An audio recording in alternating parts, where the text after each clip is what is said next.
The information featured in this program is general in nature and therefore should not be relied upon. Before making any investment, insurance or financial planning decisions, you should consult a licensed professional who can advise whether your decision is appropriate for you.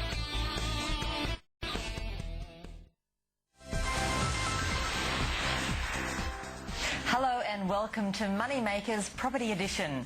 This week we go back on the road to South Australia and talk to Jeff Tate from Christie's Beach, where we found an interesting little hotspot. And our special guest this evening is Rick O'Shea from Queensland Property Sales, who will take us through investing in Queensland. Welcome back to Moneymakers. As you probably already know, all different states seem to have different rules and regulations about buying property. While I was in Queensland recently, I spoke to Rick O'Shea, who's an expert in Queensland property investing. Rick, thanks for being with us. Can you tell us a little bit more about your company, Queensland Property Sales? Well, Margaret, Queensland Property Sales is an organisation that I own and run that was developed from an idea when I was sitting around with a group of ex-soldiers. I'm an ex-soldier, and some of us had made a fair bit of money through property investment since having finished with the Defence Force, and it was brought up in conversation that wasn't a tragic shame that no one taught us how to make money while we were still serving in the Defence Force. So what we do at Queensland Property Sales, we deal mainly with Defence Force people. We find good quality product in predicted high capital growth areas with predicted low rental vacancies, and we facilitate it so that it's very easy for Defence Force people to invest in those properties, and that's pretty much what we do. We also have a lot of spin-off business from friends of Defence Force people and their families and so on. Rick, when property investors buy property here in Queensland, the laws are a little bit different. Can you outline a little bit more about the Property and Motor Dealers Act and how it impacts on investors? The Property and Motor Dealers Act, from my perspective, Margaret, was brought in around the early 2000s, 2001, 2000. It's actually the Property and Motor Dealers Act of 2001. And it was brought in, I think, to protect the consumers from unscrupulous property marketers with two-tier marketing and that type of thing. I think, from my point of view, it was done with a little bit of a knee-jerk reaction, and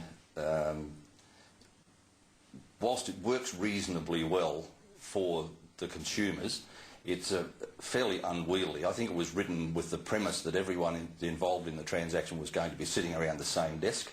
It doesn't allow for, as you would know, a lot of property investors deal with advisors from a remote location, especially in my case. I'm dealing with Defence Force people basically all over the world, and it's fairly hard to use documentation that's designed around the premise that everyone's sitting at the same desk. Probably the most confusing thing about it, I guess, is that it's called the Property and Motor Dealers Act, and I've looked up on the web and put property and motor dealers together, and Queensland is the only place where I can find in the world where they've put together with the same legislation. I really can't understand why that was done. Do you think that it's worked to stamp out the bad guys? The perception is that it was necessary to try to prevent the unscrupulous dealers. It hasn't really been successful, as you and I both know. But I guess most people don't really know much about it. Most consumers don't know anything about it. Most consumers have faith in the professionals that they're dealing with, such as their solicitor or conveyancer, and they allow them to look after it, because for most people it's just too confusing to... The most common problem that I have is at the beginning of any contract that we do is a Form 30C, which has a huge declaration on the front, which is a warning statement, warning people to be very careful of what they're doing. It says, warning, don't sign this document unless you have independent valuations and independent lawyers and so on and so on.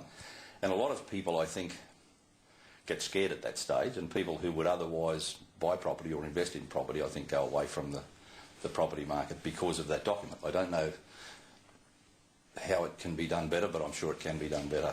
So, in effect, it's just created more paperwork? Yes, it has. Well, it's made the paperwork a little more confusing. The paperwork with the Property and Motor Dealers Act in Queensland, and this is one of the comments that I make quite often, and I do sell properties in other states sometimes, and one of the biggest differences in Queensland is that You don't need to cut down a forest to print the contracts. The contracts in Queensland are the basic contract, which is the Queensland Law Society contract, is very simple, very easy contract for both the vendor and the purchaser. So yeah, the contracts are fairly good. Rick, as well as owning Queensland Property Sales, you're also a board member of the Property Investment Professionals of Australia. Can you outline why property investing is a little different than buying a house to live in, and why an association like PIPA is so important? When people are buying their own home to live in, they're looking at a property that suits their lifestyle, close to where they want their kids to go to school, close to their existing family, and within their budget. So it's a lifestyle decision that they're making. Further down the track, they're then probably looking for some investment, and property investment is just one of many investment products. Unfortunately, at the moment, it's the only investment product which is not covered by legislation.